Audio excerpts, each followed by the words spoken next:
Hi everyone, hopefully आप सभी लोग अच्छे होंगे। इस सेशन में हम सिनोनिम्स और एंटोनिम्स स्टडी करेंगे और ये इसका सेशन नंबर 18 है। इसकी वर्कशीट आप सभी को प्रोवाइड करा दी गई है, स्टडी मटेरियल वाले सेक्शन से देख लीजिएगा।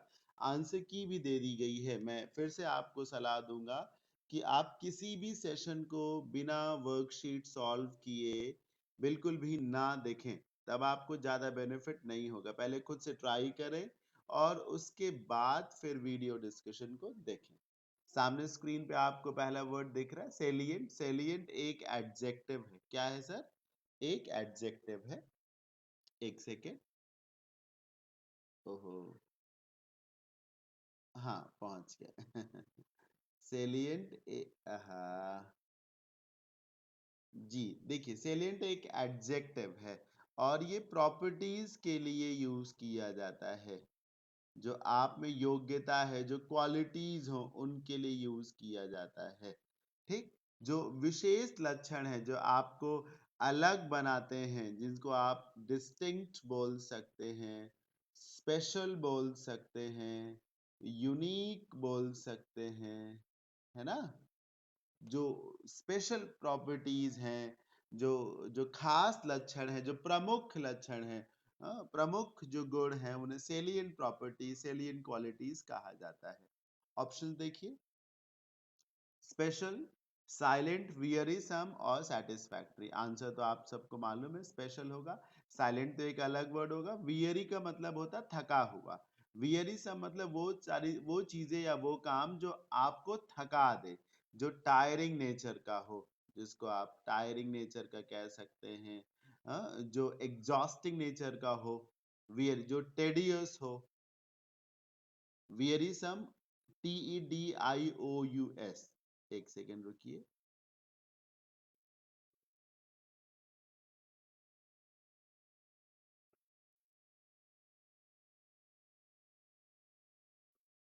हाँ, टेडियस, बोरिंग काम, उसको वियरीसम कहा जाता है। वो काम जो आपको बहुत पकाऊ लगे, उबाऊ लगे। सेटिस्फैक्टरी तो एक अलग वर्ड हो गया। नंबर 2 पे आते, प्रेडिकामेंट। प्रेडिकामेंट एक परिस्थिति के लिए है, सिचुएशन के लिए। प्रेडिक्ट से रिलेट कर सकते हैं। प्रेडिक्ट करने का मतलब क्या होता है? बताना कि आगे क्या होगा। प्रेडिकामेंट एक कॉम्प्लेक्स सिचुएशन को कहा जाता है, जिसमें आपसे कोई फैसला लेते नहीं बन रहा है। नेगेटिव वर्ड है। प्रेडिकामेंट कोई अच्छी बात नहीं है। एक विषम परिस्थिति के लिए प्रेडिकामेंट वर्ड को यूज किया जाता है। एक अजीबोगरीब स्थिति के लिए प्रेडिकामेंट वर्ड को यूज करते हैं। Complex situation. ऑप्शंस देखिए, सेंसिटिविटी, क्वैगमायर, अटेंडेंस और हेजिटेशन। तो क्या लगता है आपको? सेंसिटिविटी तो होना नहीं चाहिए, क्योंकि सेंसिटिविटी का मतलब तो हो गया संवेदनशीलता, जिसको कहा जा सकता है। अटेंडेंस तो एक अलग बात हो गई, है ना? मतलब उपस्थिति जिसको कहा जा सकता है। और हेजिटेशन तो हिचकिचाहट को कहा जा सकता है। प्रेडिकामेंट एक स्टेट है जो जिसमें आपसे कोई डिसीजन नहीं लेते बन रहा है। इसी को क्वैगमायर भी कहा जा सकता है। इसी को, जैसे एक वर्ड नहीं होता डिलेमा, वो प्रेडिकामेंट है ना? एक अजीबोगरीब स्थिति जिससे बाहर निकलना बहुत मुश्किल हो रहा हो। जैसे एक इडियम होता है, इन पिकल, कंफ्यूजन में होना, दुविधा में होना। This is called to be in predicament, जिसे आप जियोपार्डी भी कह सकते हैं। अजीबोगरीब स्थिति। याद रखिएगा, सामने स्क्रीन पे जितने भी वर्ड्स हैं, उसमें चार वर्ड्स बहुत अच्छे हैं। एक सेलिएंट, दूसरा वियरिसम, तीसरा प्रेडिकामेंट और चौथा क्वैगमायर। याद रखिएगा इन्हें। जी, अभी फिर से आपको सिनोनिम बताना है अप्राइज वर्ड का। पहली बात, अप्राइज एक वर्ब है। दूसरी बात, अप्राइज के बाद प्रेपोजिशन ऑफ लगता है, उसका भी एक तरीका है। अप्राइज के बाद आप पहले तो वो व्यक्ति लिखते हैं, somebody, जिसको आप सूचना देंगे। फिर ऑफ के बाद समथिंग। समथिंग का मतलब उस सूचना से ही है ना, जो आप उस व्यक्ति को पास करेंगे। जैसे you should apprise the police of this case. You should apprise the police of this case, है ना। तो अपराइज के बाद प्रेपोजिशन ऑफ लगता है, और जो सिनोनिम है वो तो आप सबको मिल ही गया होगा, है ना। इन्फॉर्म करना, लेट समबडी नो जिसको कहा जा सकता है, अपडेट करना, एस्टिमेट आकलन लगाना, एडमायर प्रशंसा करना, असाइन कोई काम देना, किसी को जॉब असाइन किया जाता है, टास्क असाइन किया जाता है। नंबर 4 पे जो वर्ड है ट्रीजन, इसका भी आपको सिनोनिम पता करना है, बड़ा पॉपुलर वर्ड है और बड़ा इंपॉर्टेंट वर्ड है। देशद्रोह जिसको कहा जा सकता है, जिसे राजद्रोह कहा जा सकता है ना। जो बिट्रेयल है, धोखाधड़ी है, जो डिसेप्शन है, ठीक है। एक फिडिलिटी होता है और एक इनफिडिलिटी होता है। फिडिलिटी का मतलब लॉयल्टी हुआ, और आईएल लग गया तो ऑपोजिट हो गया। इनफिडिलिटी मतलब धोखाधड़ी जिसको कहा जा सकता है, जिसे आप ना ट्रीचरी भी बोल सकते हैं, धोखाधड़ी, ट्रीजन, ट्रेटर इसी से बनता है ना, ट्रीजन। एब्सर्डिटी, फिडिलिटी, रीजन और डिसेप्शन, यही तो होगा। डिसेप्शन मतलब डिसीव करना, धोखा देना, यही आंसर है ये वाला, डिसेप्शन, धोखा देना। और एब्सर्डिटी तो बेवकूफी, बेहूदगी। फिडिलिटी ऑपोजिट है, ये देखिए हमने जो यहाँ वर्ड लिखा इनफिडिलिटी, फिडिलिटी के आगे ही तो आईएन लगा के बना। फिडिलिटी मतलब लॉयल्टी जिसको कहा जा सकता है, ऑनेस्टी जिसको कहा जा सकता है। अगर आपको ऑपोजिट चाहिए होता तो आप फिडिलिटी को चूज करते। Since you are suppose to answer the synonym of this word, तो आपने फिर डिसेप्शन को चूज किया, धोखाधड़ी जिसको कहा जा सकता है। ठीक है, बहुत इंपॉर्टेंट वर्ड था, चाहे वो अपराइज हो, अपराइज के साथ प्रेपोजिशन ऑफ का आना हो, चाहे ट्रीजन वर्ड हो, और चाहे फिडिलिटी हो, ठीक है, और चाहे ट्रीजन के अपने सिनोनिम्स हो। नंबर 5 पे आते हैं, एमिएबल। देख के ही आप सबको पता चल रहा होगा कि ये एक एडजेक्टिव है, क्योंकि बी एल ई लगा है। एक बात मैं आपको बताऊं कि ए एम आई आप जो देख रहे हैं ना, ए एम आई, इसका मतलब ही होता है sir love, attachment, compassion, sympathy, mercy. इसी से एमिटी बनता है। एमिटी यूनिवर्सिटी नाम सुना होगा सर, है ना। हाँ, तो एमिएबल, एमिकेबल, समझ रहे हैं ना। एमिटी तो लव से रिलेट करता है, ए एम आई। एमिएबल का मतलब फ्रेंडली होने से होता है। एमिएबल होना मतलब जॉली नेचर का होना, फ्रेंडली होना, है ना, कॉर्डियल होना, जेनरस होना, उदार होना, हेल्पिंग नेचर का होना, मिलनसार भी होना, एमिएबल। ऑप्शन देखिए, अनसेरेमोनियस, जेनरस, फ्रेंडली या फिर रीजनेबल।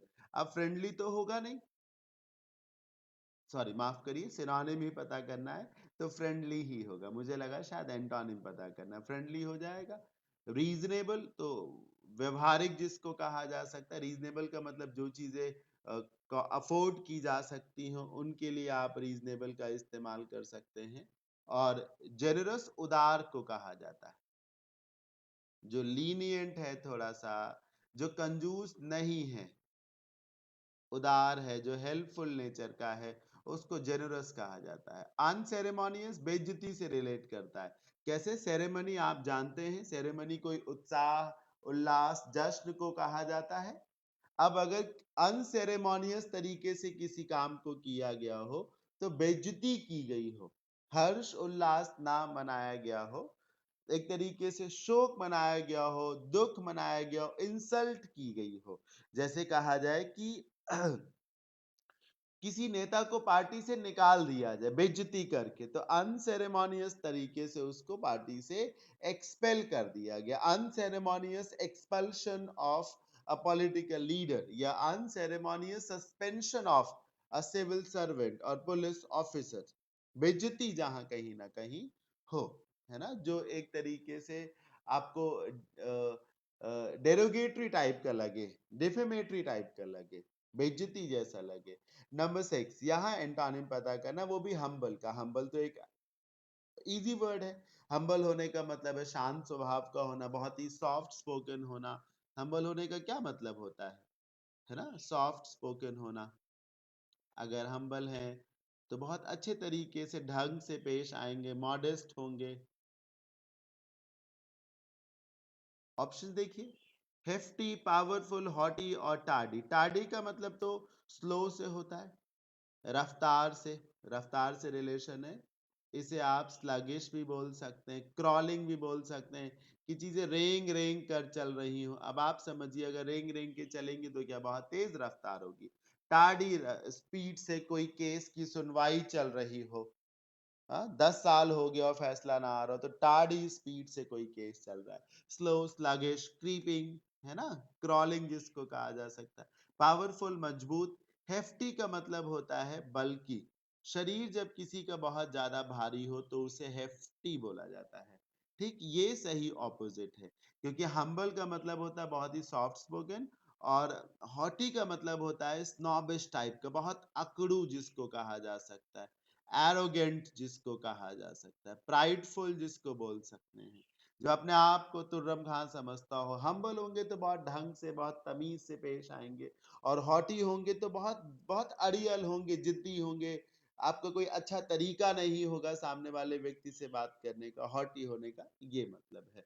सामने स्क्रीन पे जो वर्ड्स दिए हैं उसमें एक एमिएबल वर्ड अच्छा था, जरूरस अच्छा था, अनसेरेमोनियस स्पेशल वर्ड था, हेफ्टी, हॉटी और टार्डी, ये सारे वर्ड्स बहुत अच्छे थे। नंबर 7, मैं वर्ड्स इसलिए बता देता हूं ताकि आप उन वर्ड्स को जरूर स्पेशल मेंशन दे, ध्यान से सुने और नोट करें। प्रोमिनेंट, प्रोमिनेंट का मतलब होता है इंपॉर्टेंट, योग्यता से रिलेट करता है ये वर्ड, याद रखिएगा सर। प्रोमिनेंट किसी व्यक्ति की योग्यता से रिलेट करता है। अगर आप किसी ग्रुप के प्रोमिनेंट मेंबर हैं तो आप उस ग्रुप के एक प्रमुख सदस्य हैं, रिस्पेक्टेबल मेंबर हैं, इंपॉर्टेंट मेंबर हैं, जेन्युइन मेंबर हैं एक तरीके से, है ना, मेन मेंबर कहा जा सकता है। प्रोमिनेंट मेंबर होने का ये मतलब है, नॉलेजेबल भी होना, इंपॉर्टेंट भी होना, प्रमुख होना जिसको कहा जा सकता है। तो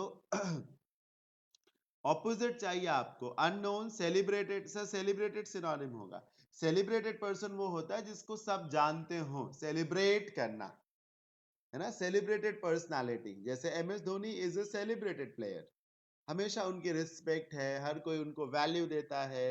अभी देखिए ना, आईपीएल में बहुत अच्छा नहीं कर रही सीएसके, लेकिन फिर भी धोनी की फैन फॉलोइंग पे कोई असर नहीं है खास उसका। तो Dhoni is such a celebrated player, है ना, बहुत ही फेमस प्लेयर को कहा जाता है। अननोन, ही इसका सही ऑपोजिट है, जानते हैं क्यों?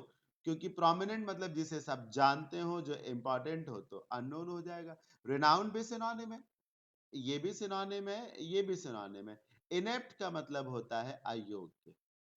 देखिए कुछ हद तक इनेप्ट भी हो सकता है, लेकिन प्रोमिनेंट का मतलब है जो फेमस है, इंपॉर्टेंट है, जो जरूरी है ना, जिसके बिना कोई काम नहीं होगा, जिसको सब जानते हैं। और इनेप्ट का मतलब होता है अयोग्य, जिसे आप क्लमसी बोल सकते हैं, स्टूपिड बोल सकते हैं। एप्ट लिखा ना, एप्ट मतलब योग्य होता है, और आईएन लग जाएगा तो ऑपोजिट इनेप्ट मतलब अयोग्य हो जाएगा। ठीक जी। Number 8, betrayal. जानते होंगे इस वर्ड को, बिट्रे करना मतलब चीट करना। अभी पीछे मैंने आपको बताया, ट्रीजन वर्ड याद आया, बिट्रेयल, धोखाधड़ी, है ना, फ्रॉड जिसको कहा जा सकता है, फ्रॉड, ट्रीचरी जिसको कहा जा सकता है, धोखाधड़ी। ऑपोजिट चाहिए सर, देखिए ऑप्शंस। डिसेप्शन होगा, ये तो सिनोनिम हुआ, है ना, डिसेप्शन क्या हुआ, सिनोनिम हुआ। ट्रीजन भी तो सिनोनिम हुआ, ये देखिए ऑपोजिट मिल गया। लॉयल्टी, कंपंक्शन बहुत ही स्ट्रॉन्ग वर्ड है, नाउन है, पहली बार सारे वर्ड्स नाउन है। रिग्रेट जिसको कहा जा सकता है, अफसोस, कंट्राइट जिसको कहा जा सकता है, अपॉलजी, सॉरी जिसको बोल सकते हैं, है ना, अपॉलजी,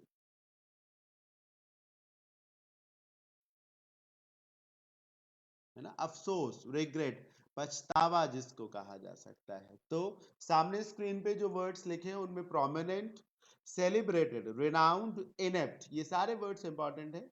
बिट्रेयल के केस में डिसेप्शन, ट्रीजन और कंपंक्शन बहुत इंपॉर्टेंट वर्ड है। Number 9, brittle. जानते हैं, जो कांच जितना देखने में तो सख्त लगे, लेकिन वैसे टूटे तो चूर चूर हो जाए, जो बहुत कमजोर है एक तरीके से, वल्नरेबल है, सेंसिटिव है, जो बहुत स्ट्रांग नहीं है। ब्रिटल होने का ये मतलब है।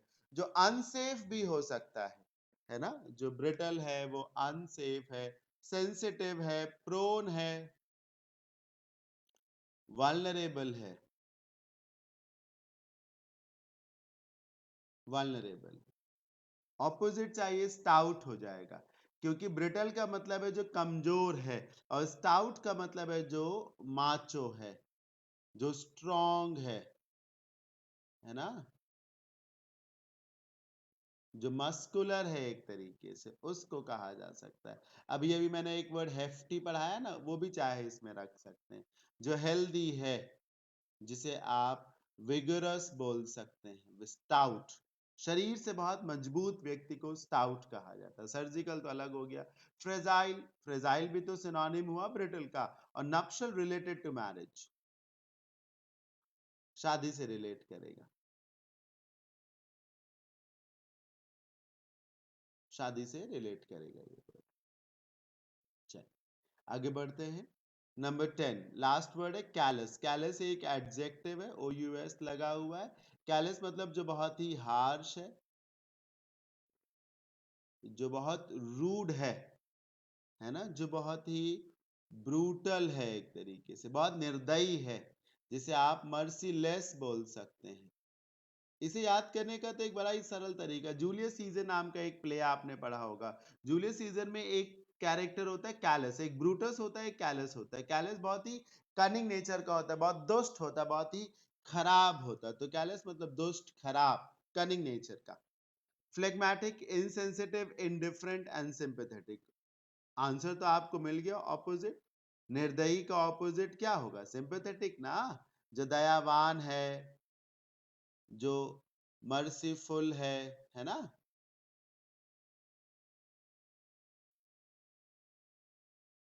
जो कंपैशनेट है, जिसको कहा जा सकता है ना, जो सिंपैथेटिक है, मर्सीफुल है, कंपैशनेट है, दयावान है एक तरीके से, हेल्पिंग नेचर का जो है।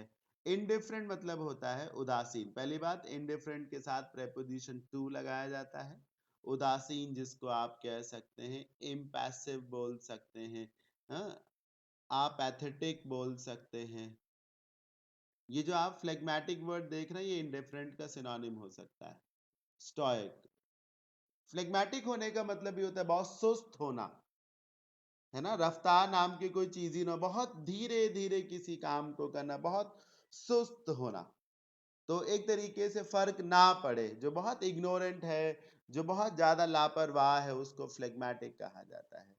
जो बिल्कुल भी प्रयास ना करे आगे बढ़ने के लिए, जो एपैथेटिक हो, जिसको कहा जा सकता है, जो इम्पैसिव हो। इनसेंसिटिव तो कैलस का सिनोनिम है, सेंसिटिव का ऑपोजिट है ना, कैलस का ही तो सिनोनिम हुआ। तो इनसेंसिटिव भी सिनोनिम हो जाएगा। और सामने स्क्रीन पे स्टाउट और फ्लेगमेटिक, ठीक, ये दो वर्ड्स बहुत ज्यादा ही अच्छे वर्ड्स हैं। तो ये था सिनोनिम्स एंटोनिम सेशन नंबर 18। मैंने एक नया बैच भी स्टार्ट किया है, हो सकता है आपको मालूम भी हो, ईडियम्स एंड फ्रेजेस का। इसी जो बैच आपने ज्वाइन कर रखा सिनोनिम्स एंटोनिम्स का, इसी के जैसे इस बैच की फी भी 499 है। इसमें भी 100 वीडियो सेशंस दिए जाएंगे आपको। हर वीडियो में 10 idioms एंड phrases डिस्कस कराए जाएंगे, ठीक है। इस बैच की भी कोई एक्सपायरी डेट नहीं है, लाइफ टाइम वैलिडिटी के साथ है। डेमो सेशंस मेरे यूट्यूब चैनल पे पड़े हुए हैं, आप जरूर देखिएगा। idioms एंड phrases नाम की प्लेलिस्ट होगी, उसमें 3 डेमो सेशंस होंगे। तो आप उन डेमो सेशंस के सहारे ये जान सकते हैं कि कितना हेल्पफुल हो सकता है वो बैच। याद रखिए, इंग्लिश, कंप्लीट इंग्लिश तभी है जब आपको ग्रामर आती हो, वर्ड पावर आपको स्ट्रांग हो, और reading comprehension, cloze test, parajumbles भी आपका स्ट्रांग हो। ग्रामर ए टू जेड आती हो, सारे पार्ट्स ऑफ स्पीच, टेंस, ये सब आता हो। फिर सिनोनिम्स एंटोनिम्स, वर्ड मीनिंग जिसको कह सकते हैं, idioms and phrases, one word substitutions, ये सारी चीजें आती हो। वन वर्ड सब्स्टिट्यूशन जो है वो अक्सर रूट वर्ड्स के थ्रू पढ़ लेते हैं स्टूडेंट्स। और फिर रीडिंग स्किल्स भी स्ट्रांग होनी चाहिए, मतलब reading comprehension, cloze test, parajumbles, इन सब पे पकड़ होनी चाहिए। ठीक है, सारे बैचेस मैंने स्टार्ट कर दिए हैं, सब कुछ अवेलेबल है। और एक अच्छा ऑप्शन है आप सबके पास ऑल इन वन बैच का। ऑल इन वन में जो मैंने बोला ना सब मिलेगा, और इस बैच की फी 2499 बस। इसमें आपको ग्रामर का भी सेशन है, इडियम्स, फ्रेजेस, सिनोनिम्स, एंटोनिम्स, ठीक, रीडिंग कॉम्प्रिहेंशन, सब कुछ है। और अगर आपने जो भी जिसने भी किसी एक बैच को ज्वाइन कर रखा है, उसकी उसकी उतनी ही फीस इस कोर्स से कम कर दी जाएगी, और बचे हुए बैचेस उसको ऑफर कर दिए जाएंगे। So thank you so much, bye bye, take care, have a good day.